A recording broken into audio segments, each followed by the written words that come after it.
So last week I saw His and Hers, the latest miniseries from Netflix starring Bernthal and Tessa Thompson. And as you may have been hearing, this series has one of the most clever twist endings I've seen in a very long time. And after seeing that ending, I realized that there's so much that I need to deconstruct about the twist ending and about so much of the series as a whole leading up to it. How it adapts the book it's based on, what it tells us about perspective in romantic relationships, the many clues leading into the final twist, the symbolic messages Alice was sending in her murders, how that relates to the show's social commentary on race, class, and hierarchy, and the true meaning of Anna's final expression when reading that letter. So to break this series down, we're going to use 3 themes. 1, split perspectives, where we'll discuss the inspiration for the series, the original book this series is based on, and the thematic message of the series. 2, romantic transparency, where we'll discuss the cause of baby Charlotte's death, the complexities of Anna's character, the complexities of Jack's character, what rookie detective Priya represents, and why Jack and Anna fell back in love. And 3, crime of justice, where we'll discuss the social commentary on race and class in Dahlonega, Anna's high school friends, the clues leading into the final twist, how Alice orchestrated the crimes, the symbolic message Alice sent with each of the murders, and the meaning of Anna's final reaction to the letter, and so much more. Hope you enjoy. Theme number 1, split perspectives. So, when you watch a series like His and Hers that's so thoughtfully detailed with a final twist that's so cleverly shocking, you wonder, who's the genius that came up with this idea? That genius is Alice Feeney, the author of the 2020 novel this series is based on, also titled His and Hers. She's a British novelist known for writing mystery psychological thrillers, famous for her unreliable narrators, romance-driven suspense, and shocking plot twists. All things we find in this His and Hers series. And specifically in the His and Hers novel, the book is written from alternating first-person perspectives. So one chapter from Anna, then one chapter from Jack, then another chapter from Anna, and so on. Hence the title, His and Hers. Therefore, the thematic purpose of the book and the Netflix adaptation is to emphasize the difference in perspectives we find in romantic relationships. How these differing perspectives can raise tension, place blame, and create distance. So the less willing we are to share our perspective and understand our partner's perspective, the more fractured the relationship becomes. And because this concept of emotionally biased perspectives is so rich for a murder mystery with a great plot twist on top of it, Netflix kept the major plot points in the series very much the same as the novel. Rachel's death, Anna's disappearance, Jack's affair, the death of Helen, Zoe, and the baby, and the final twist with Alice. It's all very much the same with a few minor changes along the way. The only difference I think I really need to address is the book is set in Blackdown, England, while the series is set in Dahlonega, USA. And I feel like I need to address this because there's a huge social commentary element to that location change, which we will certainly discuss later on in the video. But for now, let's discuss the forces that tore Jack and Anna apart, how that affected the investigation, and what forces eventually pulled them back together. In theme number 2, romantic transparency. So as the series starts, we see Anna, who's just coming back from a life completely off the radar professionally and personally for about a year. She and her life are quite disheveled and in poor health, as we see she hasn't treated her infected tooth. And this is the same night she witnessed her husband Jack's affair with her old high school friend Rachel, suspiciously finding and following him upon her return. And the reason for Anna's disappearance, of course, is the death of their baby Charlotte. Her mother describes this as a crib death, which is one of the darkest and most heartbreaking things in the health world. It's more professionally known as SIDS and is defined as a sudden, unexplained death of a child of less than 1 year of age, possibly related to smoke exposure, overheating, or suffocation, sometimes linked to when a baby isn't sleeping on their back. But this type of cause of death is so hard to see coming, so hard to prevent, and so unlikely that it leaves John and Anna both directionless. They're just stuck in this storm of sadness and regret and eventual anger and resentment to one another. And in an interview with Pay or Wait, Bernthal expands on what has split the couple so far apart at this point. I know just as a parent, there's nothing more cutting or enveloping and just painful as when there's a real issue with your child. And you know, there's stages that human beings go through. But I think one of the first things you start doing, you start blaming other people. You can't process. You can't possibly say, well, this was something I did. And I think at the heart of any good relationship and any good marriage is real communication and real going through it together. And I think these are two people that didn't do that. And they're both really reeling from it and hurting from it. And this emotional void that John Bernthal is talking about, this irreversible guilt, this marital rift, has caused Anna to abandon her husband and her whole life in Dahlonega. And even after Anna returns, we see how the trauma has made them both deeply flawed characters. Anna, for example, acts selfishly and cunningly out of vengeance and spite. She pokes and prods at the issues in Richard's marriage, takes advantage of his hidden desires, and expands the rift between him and his wife, Lexi, all to one-up Lexi personally and professionally. She's also unafraid to reveal details about the case on live TV that were supposed to be between her and Jack, all in order to progress her career. And most notably, she's willing to manipulate the mayor and then the feelings of the Dahlonega citizens to stir up the most provocative possible news clip. And all of the thought behind this behavior is explained with this quote from her in the show. I used to think that when bad things happened, that it was just random chaos. There was no order. And then it would make a whole lot more sense that bad things happen because you bring them on yourself somehow. And when bad things happen, it means you are allowed to do bad things. Maybe that's the order. And when it comes to that quote, Anna isn't only talking about the baby and the split up as the bad things. She's also very much referring to her childhood and high school years. And we'll go into much more depth on Anna's high school years a little later in the video. But now I want to talk about how the baby and the split up has affected Jack's behavior in the series. So Jack, on the other hand, of course, is no better than Anna. He misleads his own team, corrupts his own case, and risks losing his job, all in a desperate effort to pin the murder on Rachel's husband, Duffy, protecting his own reputation and hiding his sexual relationship with Rachel. But as selfish or desperate as each of them seem to be, and as this case kind of brings the two of them closer and closer together, we do really realize that the two of them do still love and care for each other very deeply. And the most crystal clear example of that is Jack isn't only lying to save himself, he's also lying to save Anna.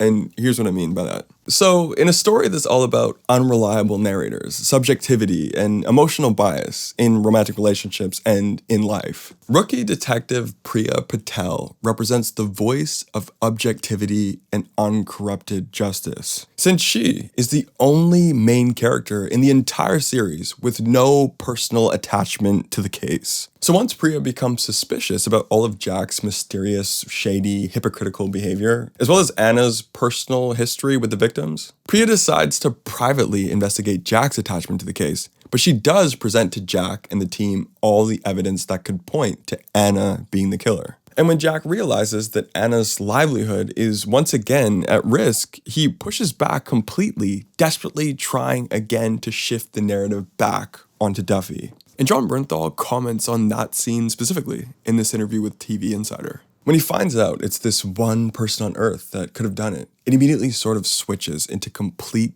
protection and a lie, cheat, and steal for her and kill for her. And I love things like that. I love that about human nature, that sort of in crisis lies the opportunity for you to find out your true colors. But amongst all the lying and cheating and hiding of the truth and the dangerously skewed perspectives, the show emphasizes that in any relationship, the key to its strength and longevity is vulnerability, transparency, and openness. And it's this pivotal scene that proves this, where Jack and Anna finally open up about their deepest and darkest feelings, on their most painful memories about the year they spent apart, their moments of infidelity, and most importantly, the death of their child. It was at that moment that they could properly begin to heal and rediscover their connection with one another. But although Jack and Anna seem to have rekindled their marriage amongst themselves, there's a greater force at play pulling many of the strings in the background to bring them even closer. So let's discuss who that person is in theme number 3, crime of justice.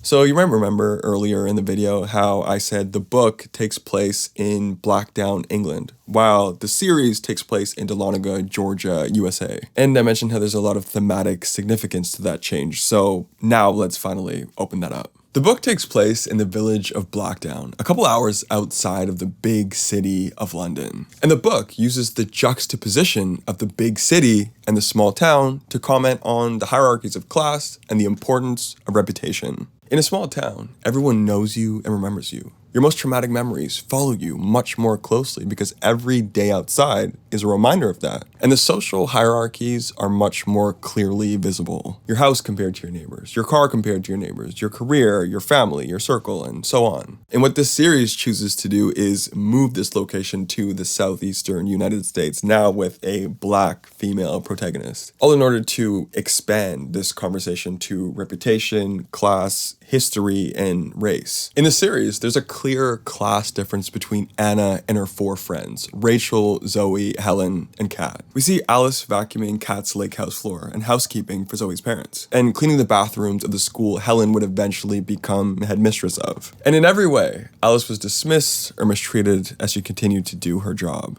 Dahlonega is also a small town about an hour away from the big city of Atlanta, capturing those same themes from the book about small town hierarchies and reputations, which are painted very clearly when we look at the relationships between Rachel, Zoe, Helen, Kat, and Anna, as kids and as adults. This is why Anna scoffs so skeptically about the diversity, equity, and inclusion initiatives at the school Helen is in charge of. While her friend group years ago was racially diverse, the hierarchy was still always there, and Helen herself is still cold enough to snarkily remark on the death of Anna's child. So considering all of this, plus the tragically shocking event on Anna's 60th birthday, Alice is given the emotional fuel to murder 3 and frame 1 of Anna's 4 childhood friends. So let's finally break all of that down. So at first, as viewers of the show, we have enough evidence to suspect both Anna or Jack as the serial killer. They were both in close proximity to Rachel's death, as Jack was cheating and Anna had caught him.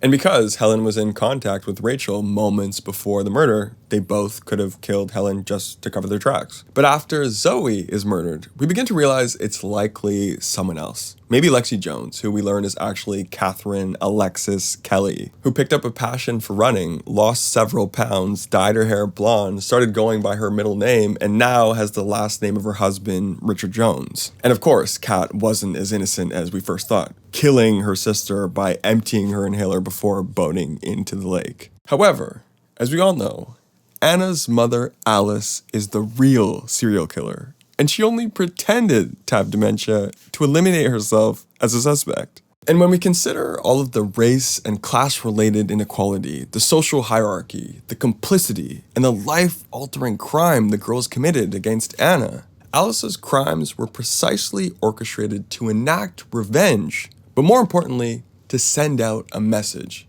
And here's what I mean by that.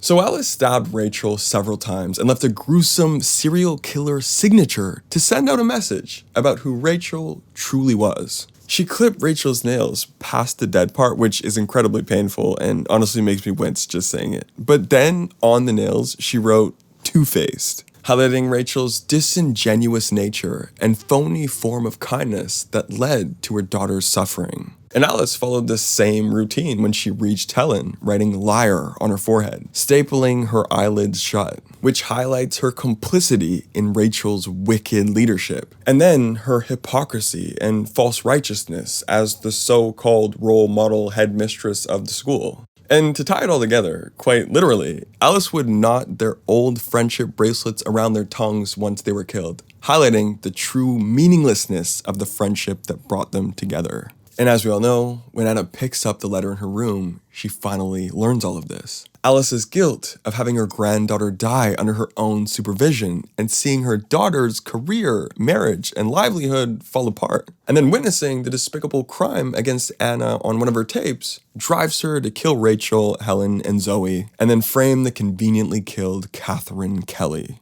Lexi Jones. And upon reflection, it explains so many of those little details along the way, like why Priya noticed those footprints without shoes at the crime scene, and why Alice was so adamant on Jack texting Anna to work things out. It all aligns with their motivation so seamlessly. And this twist is so cleverly written because it's so unpredictable while also completely plausible. It's shocking while organic. And on a thematic level, Anna's mother as the killer ties together all the themes of justice, prejudice, and unreliable perspective, which is the entire purpose and premise of the whole concept, as we discussed in theme number 1. And finally, Anna's reaction to the whole thing. When we see Anna reading the letter, there's an expression of shock, but also a bit of satisfaction in this act of vengeance, squashing this chain of insecurity, resentment, and social hierarchy. But what makes this ending so twisted is it reintroduces the self-destructive elements of secrecy, deception, and revenge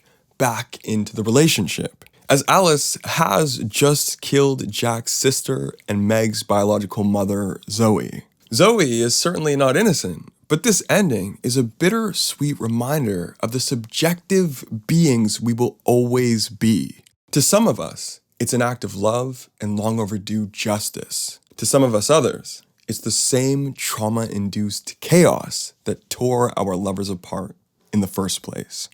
All right, this is my analysis. I'm super excited to hear what you thought of the ending, whether maybe you could have predicted it or you didn't see it coming whatsoever. And then also maybe what you pulled thematically in terms of what the film represents and maybe what you saw personally in it. But anyway, let me know your thoughts and questions in the comments below, and thank you so much for watching. See you later.